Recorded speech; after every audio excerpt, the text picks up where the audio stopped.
Hey guys, welcome back to a special episode of Raider Radio. I'm Rafa Savoya, and today we will be getting a behind-the-scenes look of what it takes to run RaiderVision Camp.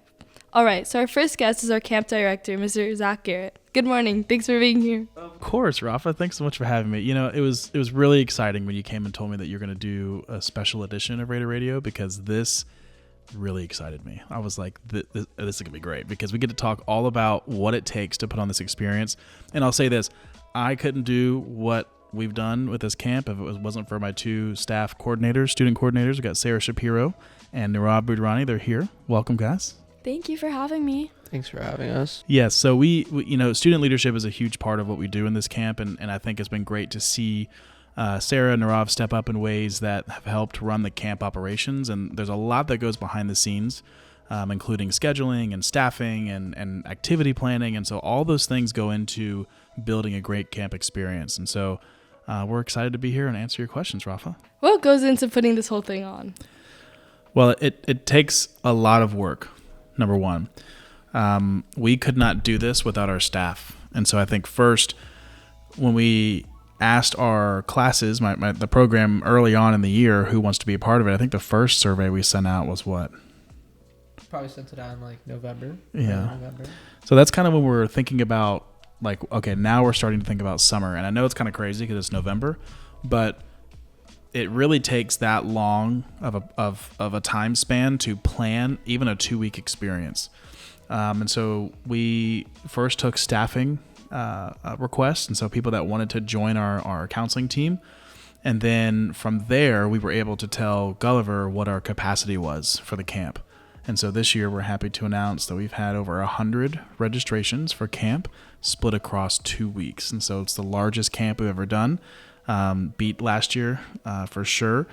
And so that was our first thing. The next thing is recruiting. So we did some videos. Sarah, do you want to tell us about how we recruited? Yeah, so we did a video of me being like, guys, like, come to camp. We're so excited to see you. And we also used some B-roll from a fourth grade visit that actually took place a couple days before.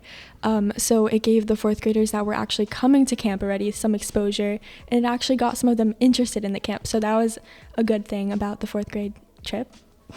Yeah, I think that was definitely the biggest thing for us in terms of recruiting, because the majority of our numbers do come from the fourth grade class. And right after that visit, I think Mr. Garrett got a bunch of emails saying like they were interested in the program, they liked the program, and that allowed us to open a whole new sector to what RaiderVision Camp really is.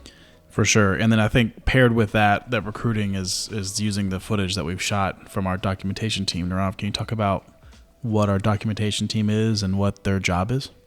Yeah, so our documentation team really comes out to anything you see on any of our social media channels. So obviously we do Raider Radio, which is what we're on right now, but it all goes down to Raider Recap, Instagram, and TikTok. So we have 2 content creators specifically.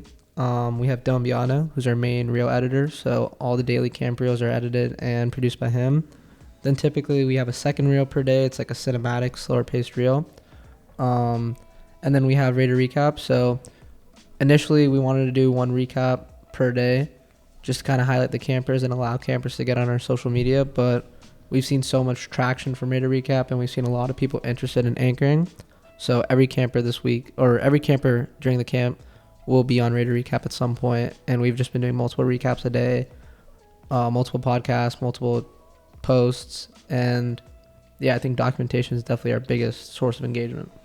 Yeah, and we also have photographers that run around and take photos, and then we're doing interviews, and today we launched a new Man on the Street segment, and then Raider Radio is new this year to add on into camp, and I think it's a great way for campers to really express like what they're feeling, what they're thinking, in a sort of a low-stakes type environment like this, where there's not a camera pointing at them. Yes, there is a mic pointing at them, but I think they're a lot more apt to kind of speak freely in this environment. So just finding ways to highlight the camp experience and again, tell our story. So if we can share the story with what's happening within the camp, then more people outside the camp will want to join and ultimately create really a movement of content creation during the summer that this community so desperately needs. And what do you think makes this camp different from other like journalism camps? Well, first I'll say that the inspiration from this camp came from Columbus. They run an amazing program over there. And I think this year they have 160 that have joined their camp. So they've been doing really well, and they know what they're doing. It's really a machine over there. And so from that experience, I attended that camp, and I was able to kind of see from the ground like what it kind of took to put that experience on. And so I took the things that I liked and really the learning and the hands-on experience that they were getting over there. And then, of course, I just added my own little twist on things. And so some of the activities that we do are more related to what we do over here. The contest situations that we put them in every day is different, that we like to create within our campers. We've also launched our swag, and so there's shirts, there's lanyards, there's badges, there's signs, there's the whole thing. Having a welcome team, like having a hype team, like all these little things that we've added and built onto this experience to really kind of make it Gulliver branded, RaiderVision branded. And I think it's really fit and worked out because students say all the time that our program feels a lot like a family, and so we're able to sort of share that family experience with our campers and parents that come through this. And can one of you walk us through like what a typical day looks like for the campers? So off the bat, when the campers step foot on the Gulliver campus, they're greeted by a staff member and brought to check-in. Then they go to the hype room where everyone plays games until Mr. Garrett gives a really inspiring speech every day. He gets everyone up and cheering and excited for what the day has. And then he explains like what we're going to be doing today. And then right after that, they start working immediately. They plan, they film, and then they edit. It really depends on what they're doing every day. I'm just really hung up on how you call me inspiring. That just makes me feel good. And what do you guys think is the most challenging part of running a camp like this?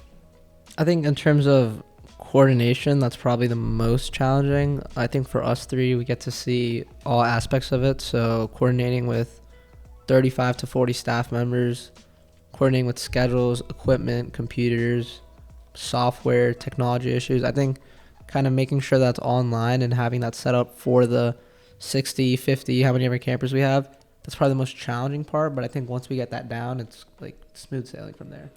Yeah, and I think people don't understand what goes on behind the scenes. I mean, there's so much work that goes into putting on a camp like this because we really prioritize the camper experience first.